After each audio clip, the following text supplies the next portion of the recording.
ناظرین، زائرین جب بھی سیون شریف آتے ہیں تو سب سے پہلے بودلہ فقیر کے دربار پر حاضری دیتے ہیں، پھر حضرت سخی لال شہباز قلندر کی زیارت کرتے ہیں، اس لیے کہ بودلہ فقیر شہباز قلندر کے طالب خاص تھے۔ قلندر بھی ان کے ساتھ بہت پیار کرتے تھے، یہ آپ کے خصوصی فیض سے سیراب ہوئے۔ یہی وجہ تھی کہ بودلہ بھی آپ کے عشق میں کھوئے رہتے تھے اور رقص عشق میں مصروف رہتے۔ وجد کی کیفیت میں مست و مست قلندر، سخی شہباز قلندر دمادم مست قلندر کنارے بلند کرتے اور قلندری رنگ میں رنگتے جاتے، جس میں قلندر پاک رگے ہوئے تھے۔ آپ نے بودلہ فقیر کی دنیا ہی بدل ڈالی اور بودلہ کو فقیر سے قلندر بنا دیا اور وہ مستی میں مست ہو گیا۔ یاد رہے کہ بودلہ فقیر سیون شریف میں اپنے مرشد پاک کے حکم سے آئے تھے اور یہاں آ کے قدیمی قلعے کے قریب قیام کیا جہاں آج کل آپ کا دربار ہے۔ اس وقت شہر میں ہر طرف برائی اپنے عروج پر تھی، بلکہ سیون شریف کو برائیوں کا گڑھ سمجھا جاتا تھا۔ یہاں ایک عیاش اور ظالم راجہ تھا، اس راجے کے قصے ہر زبان زد عام تھے، رعایا اس کے ظلم و ستم سے سخت نالاں تھی، ہر طرف خوف و ہراس اس کی سزا سرگرم تھی۔ لوگ اس ظالم حکمران کے ظلم سے پریشان اور سہمے رہتے تھے۔ بودلہ نے سیون شریف میں اپنے مرشد کے حکم سے پیغام اسلام پہنچانا شروع کیا۔ حسن انسانیت حضرت محمد صلی اللہ علیہ وآلہ وسلم کی رسالت کے نور سے لوگوں کو روشناس کروایا اور امن کا درس دیا۔ ناظرین، مشہور روایت ہے کہ حضرت لال شہباز قلندر کے دربار کے نزدیک ایک قلعہ ہے۔ آپ کے دور میں اس قلعے میں اس زمانے کا حکمران جو چوپٹ راجہ کے نام سے مشہور تھا، اس زمانے میں عوام الناس اس کے ظالمانہ سلوک سے سخت بیزار تھے۔ وہ ایک ہندو راجہ تھا جس کے برے سلوک کے زیادہ شکار مسلمان ہوا کرتے تھے۔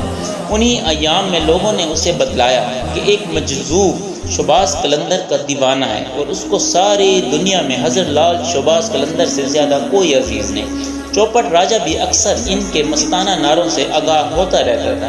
اس کے معلوم کرنے پر بتلایا گیا کہ یہ قلندر شہباز کا مرید خاص ہے۔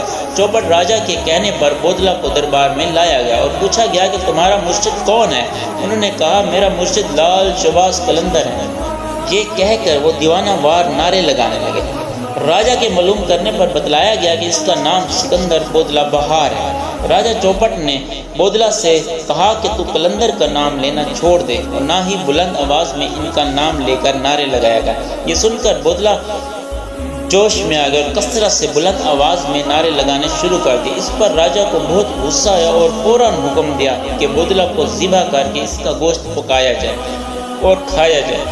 یہ ایک ظالمانہ اقدام تھا۔ گوشت نہ کھانے والی قوم کا راجہ چوپٹ اپنے ہم خیالوں کو گوشت کھانے کا حکم دے رہا تھا، مگر گوشت کھانے والے وحشی درندوں کو خوشی فقط اس بات کی تھی کہ وہ حضرت شہباز قلندر کے مرید خاص کا گوشت کھا رہے ہیں۔ ادھر قلندر کو اس بات کی خبر ہوئی تو آپ بودلہ کی یاد میں دھمال ڈالتے ڈالتے مجذوبی حالت میں پکارتے۔ اب جب بھی بودلہ کو پکارتے وہ فوراً اپنے مرشد کے قدموں میں پہنچ جاتا، مگر اس بار یوں ہوا کہ جیسے ہی قلندر نے بودلہ کو اونچی آواز میں پکارا تو قلعے میں پوشیدہ بودلے کا گوشت کھانے والے اور پکانے والے کی حالت خراب ہو گئی۔ جو گوشت کھا چکے تھے ان کی حالت عجیب و غریب، موت کا ڈر ان کو ڈکاریں آ رہی تھیں، دم ٹوٹ رہا تھا، پیٹ پر کھجلی، جسم میں آگ اور موت کے خوف میں مبتلا ان کا برا حال تھا۔ ناظرین، جیسے ہی شہباز قلندر بودلہ کو اونچی آواز میں پکارتے، بودلہ کی بوٹیاں ان کے جسموں کو پھاڑتے ہوئے اڑتی ہوئی قلندر کے پاس جمع ہونا شروع ہو گئی اور جو بوٹیاں ہانڈی میں بچ گئی تھی وہ بھی اڑتی ہوئی قلندر کے قدموں میں پہنچ گئی تھی۔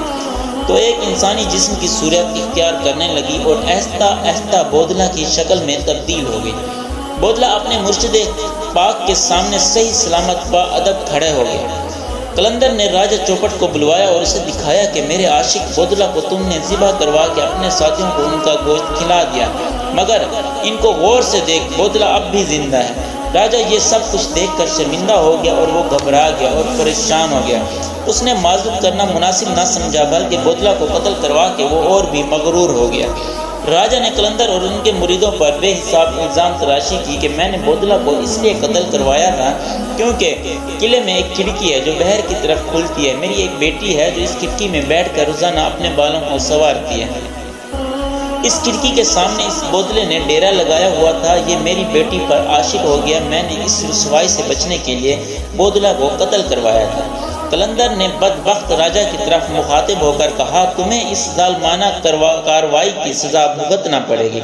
یہ سنتے ہی وہ پلٹا اور آپ کو دھمکیاں دیتا ہوا اپنے مضبوط ترین قلعے میں چلا گیا۔ آپ نے فرمایا، اے راجہ، تو میری پرواز اور عقل و فہم سے بہت دور ہے۔